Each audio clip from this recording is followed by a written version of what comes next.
C'est pas possible ça. Mais ça non plus. Non mais c'est incroyable le nombre d'erreurs qui existent sur LinkedIn. Bonjour les amis, je m'appelle Cédric et aujourd'hui je vous dis tout sur les 7 erreurs à éviter sur LinkedIn.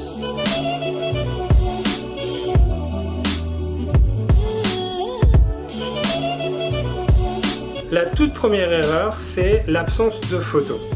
Imaginez ça dans la vraie vie. Comment allez-vous? Mais je suis désolé, vous êtes qui? Je parle pas aux inconnus.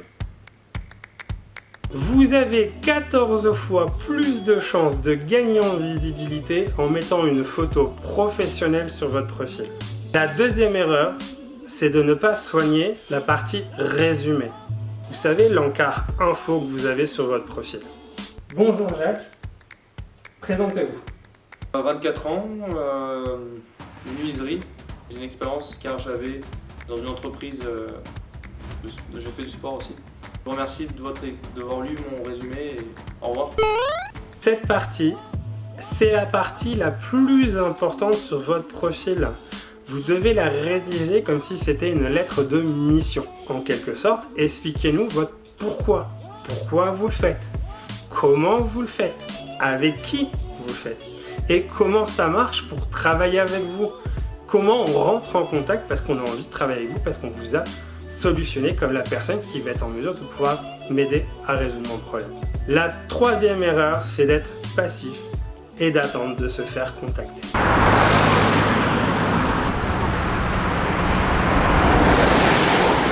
LinkedIn, c'est votre carnet d'adresses virtuel.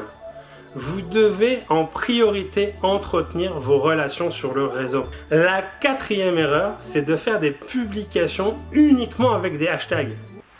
C'est grave, docteur? Hashtag entorse, hashtag 3 comprimés, un matin, midi, soir, hashtag arrêt de travail, hashtag bon courage. Hashtag merci beaucoup. Lorsque vous souhaitez publier une information, un article, un message, quel qu'il soit, évitez autant que possible ces fameuses listes incroyables de hashtags. Soyez plutôt dans l'interaction. Dites-moi pourquoi c'est important ce que vous êtes en train de partager parce que vous savez que c'est quelque chose qui va pouvoir m'aider dans mon quotidien. La cinquième erreur, c'est de publier uniquement des informations promotionnelles de votre entreprise. Alors cette salle, ça vous plaît? Passerez à l'abonnement, je vous fais d'ores et déjà 10%. Sachez que notre salle est la meilleure sur toute la ville. Ben j'ai même pas encore essayé. Non c'est pas grave, je vous fais 30% d'ores et déjà, 30% sur votre abonnement. C'est 70%, allez, on est parti, vous signez, donnez-moi votre carte, on est parti. C'est à vous de créer des vraies conversations sur LinkedIn et votre audience vous le rendra. La sixième erreur, c'est de publier tel quel votre CV. Demandez mon CV, les news. J'ai un très beau CV, monsieur. Vous voulez voir mon CV? J'ai fait 2 ans en droit, donc on peut arriver à travailler ensemble, je pense. Ça m'intéresse pas. Mon CV, monsieur? Votre profil, c'est déjà un CV. C'est à vous de faire en sorte d'y apporter les informations nécessaires et importantes pour que l'on puisse avoir accès à ces informations. La partie résumé, la partie expérience, la partie formation, la partie compétences, la partie recommandation, fait en sorte que ça, en quelque sorte, un CV. Du coup, pour vous démarquer et faire en sorte d'être vu aux yeux des recruteurs, c'est à vous aussi de nous proposer du contenu à forte valeur ajoutée, de manière à pouvoir vous démarquer de vos concurrents. Soit par le biais de la vidéo, soit ne serait-ce que par le biais des textes que vous pouvez publier sur votre profil. La septième erreur, c'est d'être trop dans la technique et pas suffisamment dans la pédagogie auprès de vos abonnés. Je comprends pas, mon site il bug. D'un moment, je l'utilise bien et il bug, et là, j'arrive pas. Ça serait quoi vos conseils? Bon, bah déjà, c'est très simple.